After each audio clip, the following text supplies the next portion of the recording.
much. Magandang hapon po, Madam President, our Majority Leader, the ladies and gentlemen of the Senate. I rise today on a matter of personal and collective privilege to address a pressing issue of utmost national importance. For far too long, our Filipino people have been left uncertain, confused, deliberately kept in the dark regarding the true intentions behind the continuing and increasingly belligerent efforts to upend the new Senate leadership and, worse, to amend the Constitution. The Filipino people deserve clarity. The Filipino people deserve honesty, and above all, the Filipino people deserve at least the truth. Madam President, today I will not rely solely on my own words. I will present before this chamber a short video containing documentation, footage, and statements directly connected to the ongoing efforts toward term extension and charter change.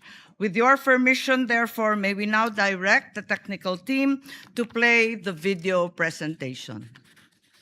Bakit nagpalit ng liderato sa Senado? May I be allowed to humbly move to declare all seats vacant, Mr. President? With 13 affirmative votes, 10 negative votes, and 1 abstention, the positions in all the positions in the Senate is hereby declared vacant. Bakit ito nilusog?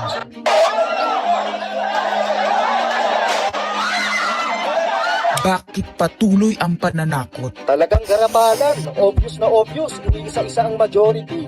Bakit may panggigipit? Pinakakasuhan ng Ombudsman si Senator Rodante Marcoleta ng plunder at indirect bribery.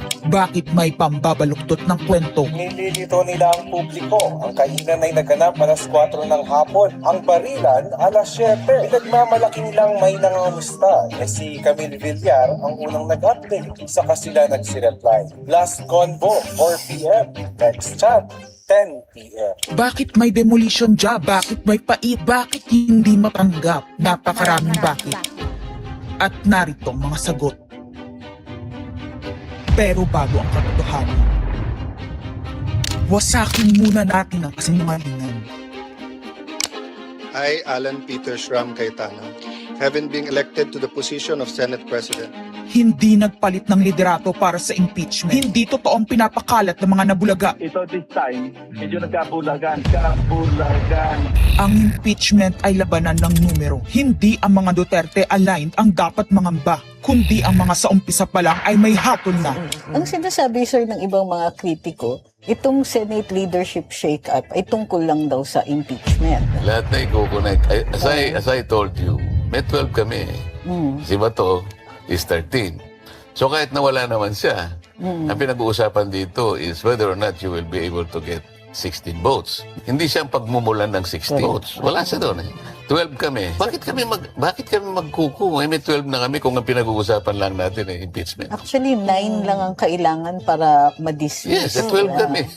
So it's more than the required votes. But that's not the point. Ang ano kasi, pinipilit nilang i-connect doon. Kaya ako natatawa. Where is the connection there? Gusto pang ipa-inhibit ang mga tinatawag nilang Duterte-aligned senators. Nananawagan pa ng partial kuno at pagiging patas. Pero sa publiko, may mga pahayag na hindi makakatakas. While VP Sara is in power, the threat of a full-blown Duterte comeback is still a very real and present danger. Bakit ganito ang desperasyon? Bakit hindi maikubli ang gigil? No. Bakit natataranta ang lahat? Mr. Speaker, I move to endorse to the Senate the resolution setting forth the articles of impeachment. Narito ang pagsisiwala. Noong April 22 sa Soler, nagkita si Tito Soto at House Speaker D para pag-usapan kung ano ang papakialaman sa 1987 Constitution habang nakaupo si Bongbong Marcos. Kasama ni House Speaker D ay si South Cotabato Congressman Ferdinand Hernandez. Kasama ni Soto ay ang dating Senate Secretary na si Mark Mendoza. Konas ang gusto nilang mode ng charter change. Muling isinusulong sa Kamara ang charter change o pag-amyenda sa konstitusyon sa pamamagitan ng Constitutional Convention. Is something big brewing inside the government to claims of a possible no election senaryo. ang pag-aamyenda ng konstitusyon sa pamamagitan ng Constituent Assembly. At para makakuha ng suporta sa Senado at sa Kongreso, ito dapat ang mga nilalaman. Dapat ma-extend ang termino ng mga senador at congressmen na mawawala na sa pwesto by 2028. Ang eleksyon sa bawat senador ay magiging by region. Nagdiskusyon sila kung 2 o 3 senador per region. Kinumpute nila kung mayroong 18 regions, nasa 36 o 54 ang magiging senador. Lumutang din ang usapang para hindi makaporma si Inday Sara sa 2028, gawing 50 years old ang edad ng pwedeng tumakbo. Pero nagpanukala rin si Soto na pwedeng gawing 35 years old para kay Vico Soto. Dahil ipagmamayabang niyang kayang talunin nito si Inday Sara. Meron ako idadagdag maganda, Vicky. Ibaba natin ang edad ng presidente to 35. Magagaling ng bata na yun eh. Magagaling eh. Ibigay na natin sa mga kabataan na patakbo nitong bansa. Baka puro matino pa mailagay natin. Baka sabihin nila, Senator Soto, this is to siguro allow your nephew, ba, si Vico, na tumakbo. Sabi ko na Maging qualified. Sabi ko na mag-iisip sila ng gano'n. Hindi ko naisip si Vico rin. Ang impormasyong ito ay mula mismo sa kasama sa meeting. Kasama din nila ay isang congressman, isang gobernador, isang retired military officer, isang dating may mataas na katungkulan, at 5 mula sa private at business sector. Kaya ba binaliwala ang panawagan ng taong bayan? Kaya ba binaliwala ang paalala ng Iglesia ni Cristo? Hindi po nagbabago ang bilin ng Iglesia ni Cristo, Nelson, na ang Iglesia ni Cristo po ay tutol sa impeachment. Kaya ba nagtatapang-tapangan ang mga umaastang bida sa ginagawa nilang tunay na drama? Kaya ba nila sinasabing hindi sila natatakot sa eleksyon ay dahil alam nilang walang eleksyon na magaganap? Hindi po kami natatakot sa susunod na eleksyon. At ang boto sa impeachment ay refleksyon ng boto sa pagsira sa 1987 Constitution. Pabor ang karamihan sa mga pagbabago sa saligang batas, lalo na sa usaping ekonomiya. Ngunit kung papakialaman ng iilan ang konstitusyon para maghari-harian at para sa pansariling kapakinabangan, makapwesto ng matagal o mailuklok ang kamag-anak, humanda kayo sa galit ng bayan. Ang pagpapalit ng liderato sa Senado ay hindi kakaiba. Ito ay nakabase sa prioridad at gusto ng mga senador. Bumabahana ng ebidensya laban kina Bongbong Marcos, Liza Marcos, Sandro Marcos at Marvin Romualdez. Kailangan ng may bayag sa Blue Ribbon Committee. Ipinangako na sa mga korap na mambabatas ang perang malilikom sa 2027. 2028 national budget. Dapat pigilan. 2028, alam natin that's the election budget. And it was assured to the congressmen, this will also be the CONAS budget. Nagiging isa ng malaking sindikato ang pamahalaan. Sinusuportahan ito ng mga dating kalaban, mga tinulungang manalo noong nakaraang eleksyon, mga may galit sa nagdaang administrasyon. Lahat sila kasama ng pinakamalaking troll farms at ilang bahagi ng mainstream media ay pinagagana ng 2 bagay. Pera galing sa korupsyon, galit sa mga Duterte. Mahalaga ang liderato ng Senado para sa mga korap at nakasandal sa mga buwaya ng kapangyarihan.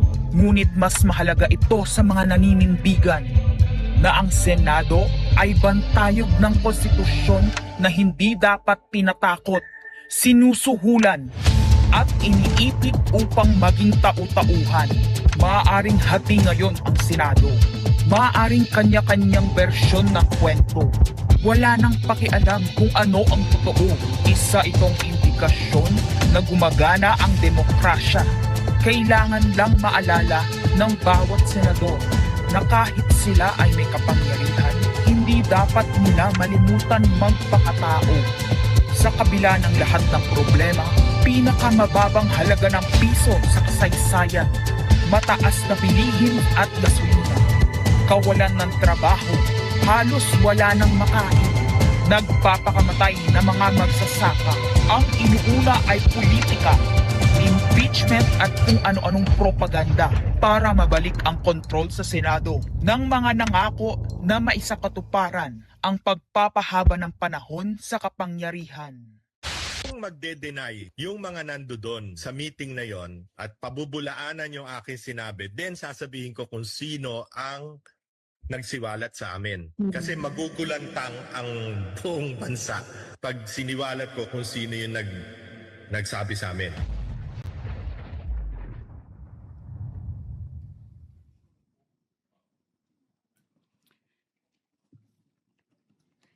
Impeachment, no elections, term extension. Ito ang inaatupag ng ilang mambabatas na nagiging mambubutas ng sikmura ng taong bayan. Inuuna ito kesa gutom, trabaho, kalusugan, kabuhayan.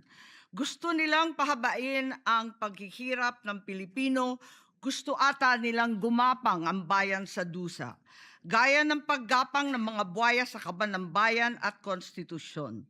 Ginoong Pangulo, Ginang Pangulo, hindi ko inaakalang aabot sa punto ng buhay ko na ako, isang Marcos, magtatanggol ng 1987 Constitution, isang saligang batas na isinulat laban sa aming pamilya.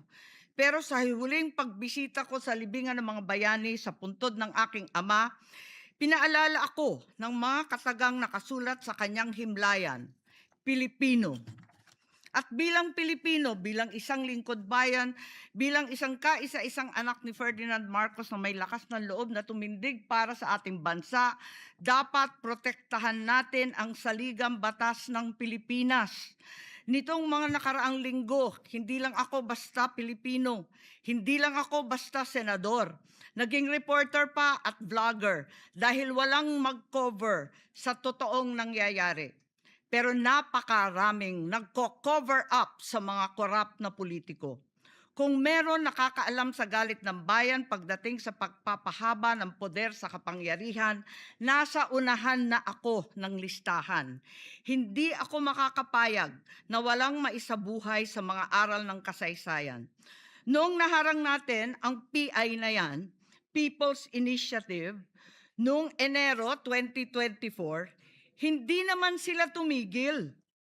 Noong 12 ng Agosto 2025, unang inihayag ni Bongbong Marcos ng ating Pangulo na hindi niya tututulan ang isang Constitutional Convention o CONCON upang ayusin umano ang mga butas sa saligang batas, kasunod ng pahiwatig ng Kongreso na sumusuporta nito. Pagsapit ng Nobyembre, nung nakaraang taon din, naghain na si Congressman Ronaldo Puno at mga miyembro ng NUP, National Unity Party, ng House Bill 5870, naglalayong magpatawag ng Constitutional Convention upang magmungkahi ng mga amyenda sa konstitusyon. Noong 30 ng Enero 2026, nagpahayag naman si dating Senate President Soto ng suporta sa pagtalakay ng mga amyenda sa konstitusyon matapos ang desisyon ng Korte Suprema kaugnay ng impeachment laban kay VP Sara Duterte. Agad itong ikinatuwa ng tropang NUP na nagsabing mahalaga ang kooperasyon ng Senado upang maisulong ang mga reforma sa saligang batas. Gayunpaman, noong ika-31 ng Enero 2026, sumagot ang Malacanang, hindi raw prioridad ang charter change o CHACHA dahil nakatutok umano ang Pangulo sa mga isyong pang-ekonomiya. Isang pahayag na inilabas matapos magpahayag ng suporta si SP Soto noon sa pag-amyenda ng konstitusyon. Sa gitna ng debateng ito, naghain noong ika-7 ng Pebrero 2026 yung dating ARTA, Rabindranath Kilala, ng isang radikal na panukala, buwagin ang Senado, pati na rin ang Kongreso at lahat ng lokal na sanggunian, paltan ng isang National Legislative Assembly, maari umano makatipid ng hanggang 1 trilyong taon-taon. Nung nakaraang buwan, Formal din hinikayat ni Congressman Puno at ng NUP ang liderato ng Kamara na simulan ng pakikipag-usap sa Senado hinggil sa charter change sa pamamagitan ng Constitutional Convention. Ginamit pa nila ang pagiging bukas ni SP Soto sa constitutional amendments bilang oportunidad para sa koordinasyon ng dalawang kapulungan. Sa huli, noong 14 ng Mayo 2026, mariing itinanggi ng Malacanang ang akusasyon ni Senate President Alan Peter Cayetano na sinusubukan ng palasyo pahinain ang Senado. Binigyan diin ng palasyo na hindi pinag-uusapan ng Chacha at inulit ang pananaw ng Pangulo na hindi ang pag-amyenda ng saligang batas ang sagot sa kasalukuyang problema ng bansa. Ngunit hindi ito ang nangyayari sa labas ng palasyo. Ang NOEL at term extension ay buhay na buhay sa mga patay na patay sa kapangyarihan. Pagkat sa kasalukuyang ika-20, ika-20 Kongreso, maraming panukalang naglalayong baguhin ang konstitusyon. Mula sa House Bill 368 ni Congressman Abante na nagsusulong ng CONCON hanggang sa resolution of both houses number 1 ni Congressman Garbin. Sinundan pa ng resolution of both houses number 2, naglalaman ng mungkahing ibaba sa 35 anyos ang minimum age requirement ng presidente at ang vice-presidente 30 ang edad. Bukod dito, Congressman Richard Gomez naghain ng resolution number 3 upang amyendahan din ang Constitution. Meron pang resolution number 4, nagmumungkahi gawing 3 taon na lamang, 3 magkakasunod na termino ang panunungkulan ng mga senador. Nariyan ang House Resolution 460 ni na Congressman Oreta, Congressman Remulla, Congressman Dasa at iba pa na bibigyan linaw daw ang kahulugan ng forthwith sa impeachment. At mula noong Abril, habang hinihikayat ng mga congressman na bumoto sa impeachment, malakas ang ugong ng NOEL sa 2028. Lumutang na rin ang mga detalye. Magte-term extension ang mga congressman at madadagdagan ng 3 taon na mananatiling nakaupo sa pwesto hanggang 2031. Ganon din, 2028. Ganon din ang mga senador, pati ang Pangulo. Hanggang 2031 na raw. Kung may eleksyon man sa 2028, sa lokal na lang. Kaya, Visayas o Mindanao ka man, suportado ng iglesia o hindi, walang problema dahil walang eleksyon. Kaya ang tanong ngayon, ayaw ba talaga ng palasyo sa Chacha o kunwari lang? O talaga bang wala ng respeto sa Pangulo? Bukod kay Lito Banayo, napakarami kong sources patungkol sa mga meeting na naganap para sa isinusulong na Constituent Assembly o CONAS. Mga kalipunan ng mga politikong hindi nananalo sa mga matataas na posisyon, inaambisyon nila. Kung hindi kayang manalo sa boto, baguhin na lang ang konstitusyon. Noon pa man, hindi ako naging hadlang sa pagbabago. Kung para lamang sa ekonomiya at ikagiginhawa ng buhay ng Pilipino. Pero magagaling ang mga buwaya. Tahimik na gumagapang upang malamon pati ang konstitusyon. Kung nagsisinungaling ang mga nagsumbong sa akin, kung sasabihin kasinungalingan ang sinabi ko ngayon at ang pinalabas, hinihikayat ko ang mga senador ngayon sa ating bulwagan. Ipangako natin sa taong bayan na may eleksyon sa 2028 mula sa presidential hanggang sa lokal. At Madam President, magiging masaya akong mapatunayan na mali ako. Dahil ibig sabihin nun, mananalo ang tama. In the interest of time and that this chamber may proceed with its scheduled legislative business, I will not entertain any interpellations at this juncture and would rather allow the facts in the video as well as confronting this nation to resonate fully with this chamber and the Filipino people. I urge this body to look deeply into what we have witnessed today, act with vigilance, courage, and fidelity to the Constitution we swore to defend. Maraming salamat po.